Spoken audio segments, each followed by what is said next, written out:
Hello everyone. Today in this video we will discuss one case law of Indian Constitution. The name of the case is Special Reference Number 1 of 2002 और ये Gujarat legislative assembly से related case है। लेकिन इस case के fact जानने से पहले हमें ये पता होना चाहिए कि इस केस में डिस्कशन क्या हुआ है। ठीक है, तो ये basically article 85 and 174 of the Indian constitution इसके ऊपर डील करता है। अब ये आर्टिकल क्या कहते हैं? आर्टिकल कहते हैं कि कोई भी एक विधानसभा है या पार्लियामेंट है, ठीक है, कि जो भी हमारी लोकसभा है, लोकसभा जनरली 5 साल तक काम करेगी। और जो लोकसभा 5 साल तक काम करेगी और जो हर साल जो ये अपने सेशन होते हैं, जैसे बजट सत्र होता है इनका, मानसून, ठीक है, विंटर सेशन, तो जो इनकी जो सीटिंग होती है लोकसभा की, तो लेट अस सपोज एक सीटिंग ये हुई, एक दूसरी सीटिंग ये हुई, तो इन दो सीटिंग के बीच में जो मैक्सिमम गैप है वो 6 महीने से ज़्यादा नहीं होना चाहिए। ऐसा कॉन्स्टिट्यूशन का आर्टिकल 85 बोलता है लोकसभा के लिए और 174 बोलता है विधानसभा के लिए, कि विधानसभा या लोकसभा के दो सत्र के बीच का जो डिफरेंस है वो 6 महीने से ज़्यादा नहीं हो सकता। It can not extend. तो अब होता क्या है कि जो मेन इशू इसमें ये है कि जो 6 महीने का जो गैप है, ये उस जो लोकसभा भी चल रही है उस करंट लोकसभा के लिए है, या फिर जैसे कि अभी हम अज्यूम करते हैं कि ये कोई महीना है, ठीक है, ये मार्च का महीना मानते हैं हम कि मार्च के महीने में लोकसभा के 5 साल पूरे हो रहे हैं। तो जो ये 5 साल पूरे हो रहे हैं उसके बाद जो नई जो सरकार बनेगी, जो नई जो लोकसभा का जो गठन होगा, तो क्या ये उन दोनों के बीच में ही मान्य होगा? ठीक है, समझ में आया पॉइंट ये? तो यहाँ पे इसी चीज़ का डिस्कशन, अब आपको आगे समझ में आएगा सारा ये what I want to convey. तो पहले फैक्ट देखो। फैक्ट ये है कि जो गुजरात लेजिस्लेटिव असेंबली है वो मार्च 1998 में कॉन्स्टिट्यूट होती है और 5 साल बाद यानी कि मार्च 2003 तक वो चलेगी।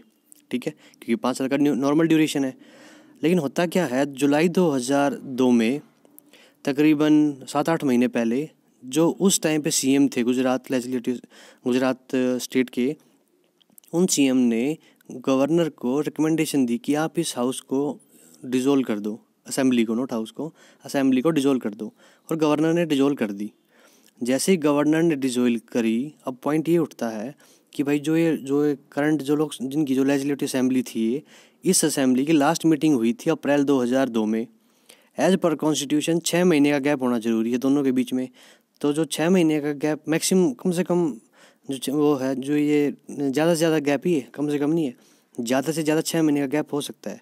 तो अप्रैल 2002 में लास्ट मीटिंग हुई थी, तो अक्टूबर 2002 में उसकी नई मीटिंग होनी थी। ठीक है ना, उसकी नेक्स्ट मीटिंग 2002 में होनी थी एज पर 6 महीने का जो रूल है। लेकिन जुलाई में तो होगी ये डिज़ोल्व, और इलेक्शन कमीशन ऑफ इंडिया ने बोल दिया कि वो इतनी जल्दी इलेक्शन कंडक्ट नहीं करा सकते। तो अब ये केस प्रेसिडेंट जो है सुप्रीम कोर्ट के पास लीगल एडवाइस के लिए कंसल्ट करते हैं कि जो 6 महीने का जो टाइम पीरियड है, ये करंट जो लोकसभा थी उस या असेंबली थी उसके लिए एप्लीकेबल है, या फिर जो ये जो नई जो डिजोल्व होकर जो नई बन रही है उनमें भी एप्लीकेबल माना जाएगा। ठीक है, समझ रहे हो? एक तो कंटिन्यूसली एक ही लोकसभा चल रही है, उसमें जो सेशंस हो रहे हैं उनके बीच में 6 महीने का गैप, या फिर एक पर्टिकुलर हाउस है और वो डिजोल्व हो गया इस पॉइंट पे। जब वो डिजोल्व हो गया है तो जो ये पॉइंट और ये पॉइंट है, क्या इनके बीच में भी 6 महीने का गैप माना जाएगा? तो ये हमारा कॉन्स्टिट्यूशन का ये प्रोविज़न है। तो उससे पहले हम एक बार आर्टिकल तो उससे पहले हम सुप्रीम कोर्ट की जो रीजनिंग है, सुप्रीम कोर्ट ने रेफर किया है 83, 172, 85 एंड 174 आर्टिकल को। एक बार हम आर्टिकल को देखते हैं। ठीक है, देखो 83 क्या कहता है। आर्टिकल 83 बोलता है the duration of the parliament, simply बोलता है कि 5 साल तक रहेगी क्या लोकसभा, क्योंकि house of council of state और राज्यसभा ये एक परमानेंट बॉडी है, ये परमानेंट रहेगी। और जो हाउस ऑफ पीपल की है जो लोकसभा वो 5 साल तक रहेगी, अनलेस एंड अनटिल उसको एक्सटेंड ना किया जाए। एक्सटेंड कब कर सकती हैं? In the case of emergency. Emergency कौन सी है? यहाँ पे कोई भी चीज़ मेंशन नहीं की हुई, लाइक 352 वाली इमरजेंसी है, या 356 वाली इमरजेंसी है, या 360 वाली फाइनेंशियल इमरजेंसी है। यहाँ पे भी कोई भी डिस्कशन उस चीज़ का नहीं है। Just in case of emergency ये 1 साल तक, मतलब 12 महीने तक एक्सटेंड हो सकती है। और जैसे ये 12 महीने के बाद जो 6 महीने आएंगे उसके बाद ये सीज टू एग्जिस्ट हो जाएगी, ख़त्म हो जाएगी। ठीक है, कौन? पार्लियामेंट जो हाउस जो लोकसभा उसकी ड्यूरेशन।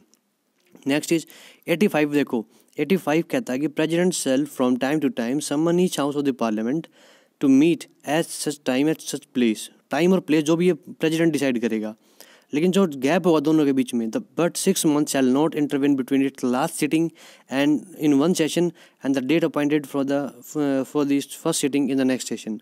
नेक्स्ट सेशन की जो डेट होगी वो और जो लास्ट है, इन दोनों के बीच का जो गैप है वो 6 महीने से ज़्यादा नहीं हो सकता, ये हमारा कॉन्स्टिट्यूशन बोलता है। तो पॉइंट ये फंसता है यहाँ पे कि जो ये बात कर रहा है ये सेम लोकसभा के बारे में बात कर रहा है, फिर जो डिजोल्व होगी है उनके लिए भी एप्लीकेबल है, ठीक है। तो इस चीज़ को हम देखेंगे। अब आर्टिकल 172 भी देखो एक बार, सेम प्रोविज़न है, ये स्टेट के लिए है।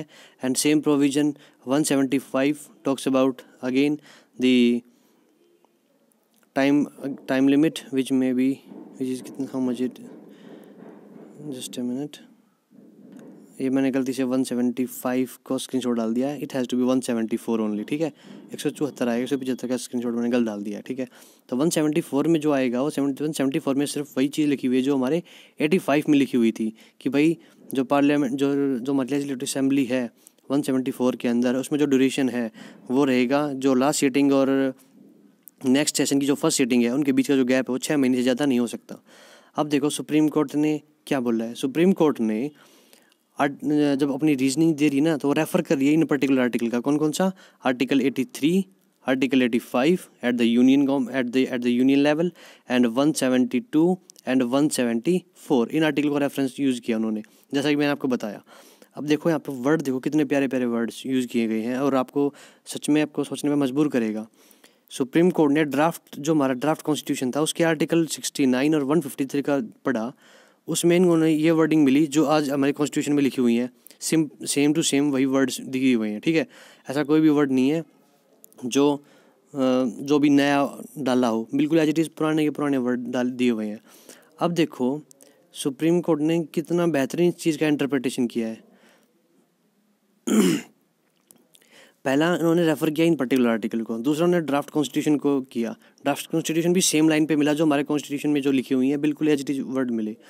अब सुप्रीम कोर्ट ने चीज़ वो रेफ़र किया कि गवर्नमेंट ऑफ इंडिया 1935 जो है वो हमारा पेरेंट एक्ट है, जहाँ से हमारा इंडियन कॉन्स्टिट्यूशन अपनी पावर को ड्राइव करता है, ठीक है।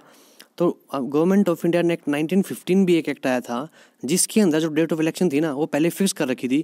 जैसे यूएसए में होता है कि हम 2 नवंबर का जो सेकंड ट्यूसडे होता है उस तारीख को हम इलेक्शन कंडक्ट करेंगे, तो वैसे ही गवर्नमेंट ऑफ इंडिया एक्ट 1915 ने डेट ऑफ इलेक्शन को पहले फिक्स कर रखा था। लेकिन 1935 वाले ने इस जो डेट फिक्सेशन था इसको रिमूव कर दिया कि आज के बाद फ्लेक्सिबल होगा, जब मन करेगा तब इलेक्शन होएगा, लेकिन एक लिमिट के अंदर। ये नहीं कि जब मन किया तो इलेक्शन हुआ तो तब वो नहीं, मतलब जो फिक्स्ड पॉइंट था इसको काट दिया उन्होंने, इस चीज़ को रिलैक्स कर दिया। अब देखो इंटरप्रिटेशन सुप्रीम कोर्ट ने कितना बेहतरीन किया है।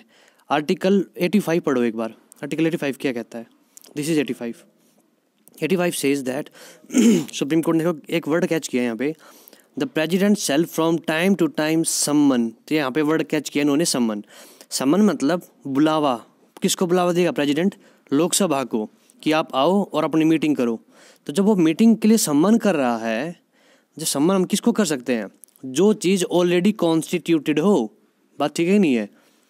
जो चीज़ कॉन्स्टिट्यूटेड ही नहीं है ऐसे तो ना प्रेजिडेंट किसी को भी सम्मन भेज देगा। सम्मन सिर्फ उसी को भेज सकता है जो ऑलरेडी कॉन्स्टिट्यूटेड है, ठीक है। तो ये इतना इसका ज़बरदस्त इसका इंटरप्रिटेशन था कि भाई जो आर्टिकल 85 में जो वर्ड सम्मन लिखा हुआ है that means it's a pre constituted body, जिसी को हम सम्मन कर सकते हैं। तो आप समझ रहे हो जो 6 महीने का जो टाइम पीरियड था वो एक पर्टिकुलर असेंबली या फिर एक पर्टिकुलर लोकसभा की जो लोकसभा चल रही है उस लोकसभा के अंदर जो सीटिंग चल रही, उनकी पहली सीटिंग यहाँ पे थी, दूसरी सीटिंग ये थी, तो इनके बीच का जो टाइम पीरियड ये 6 महीने है।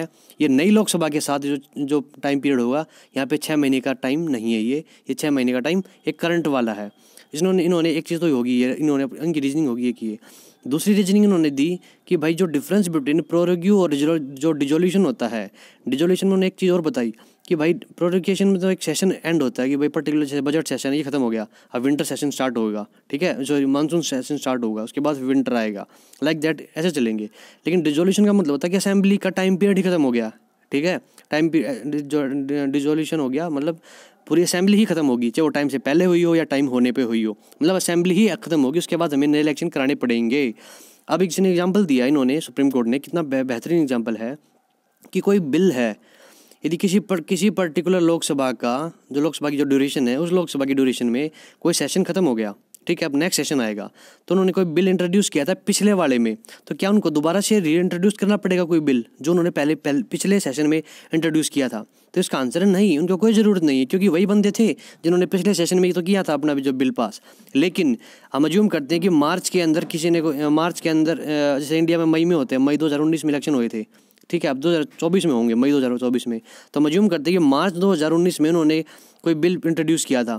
तो जो मार्च 2019 में जो इंट्रोड्यूस किया और मई में जो इलेक्शन के बाद जो हम अज्यूम करते हैं कि जून में जो सेशन स्टार्ट हुआ, मानसून सेशन, तो यहाँ पे 6 महीने का टाइम तो नहीं है।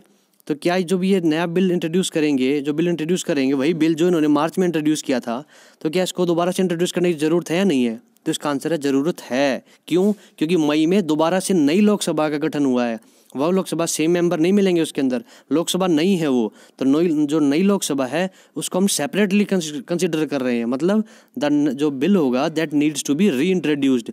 लेकिन वही जो हमारी पार्लियामेंट चल रही है उसमें उस बिल को दोबारा से इंट्रोड्यूस करने की ज़रूरत नहीं है। तो जो 6 महीने का जो टाइम पीरियड का जो गैप बात कर रहा है वो सेम कॉन्स्टिट्यूटेड के बारे में बात कर रहे हैं कि ठीक है, जो मार्च जैसे इस केस में जो मार्च 1998 में हुई थी गठन जिसका, और वो मार्च 2003 तक जो चलेगी, तो जो इस टाइम पीरियड के अंदर जो भी इनके जितने भी सेशन जो कंडक्ट कर रहे हैं उन सेशन के बीच का जो टाइम पीरियड है that has to be 6 month. ये नहीं है कि जब ये ये कब डिजोल्व कर दी, जुलाई 2002 में, ये डिजोल्व जुलाई 2002 में होगी। तो जब ये जो फर्स्ट कॉन्स्टिट्यूट, जब इसकी नई इलेक्शन होंगे, फ्रेश इलेक्शन होंगे, नई इनकी असेंबली बन के आएगी, ठीक है, काउंसिल ऑफ मिनिस्टर चुन के आएंगे, तो जब वो मीटिंग करेंगे उनकी जो फर्स्ट मीटिंग है वो मीटिंग और जो उसकी नेक्स्ट मीटिंग होगी उनके बीच का जो टाइम पीरियड डिफरेंस है वो 6 महीने का होना चाहिए, ना कि अप्रैल से लेकर नेक्स्ट मीटिंग का टाइम पीरियड। तो ये इस केस का पूरा समरी था, ठीक है। तो जजमेंट क्या आई कि जो 6 महीने का गैप है ये सिर्फ सिटिंग असेंबली के बारे में बात कर रहे हैं हम, डिजोल्यूशन वाली असेंबली के बारे में बात नहीं कर रहे, ठीक है। So see you in the next, thank you.